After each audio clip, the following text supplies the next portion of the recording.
Student ছিলাম। আজকে সরকার আমাকে এমনিশন তুলে দিচ্ছে, মানে আমি একজন স্টুডেন্ট হয়ে আর একজন ভাই স্টুডেন্টের বুকে গুলি চালানোর জন্য সরকার আজকে আদেশ দিচ্ছে আমাদের সেনাবাহিনীকে। আমি দেখাতে চাচ্ছি যে এরকম একটা বুলেট কিভাবে পারলো সরকার, যে আমাদের ভাই যারা স্টুডেন্ট তাদের বুকে গুলি করার জন্য। না, খুব খারাপ লাগলো যে যে সেনাবাহিনীদেরকে এত সম্মান করে আজ সেনাবাহিনীকে আজকে গুলি করার জন্য আজকে আদেশ দিছে।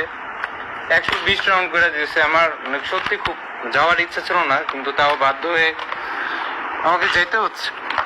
মানে আমার কথা আসতেছে না, মানে কি বলবো, মানে সরকার এত নিচে হয়ে গেল। মানে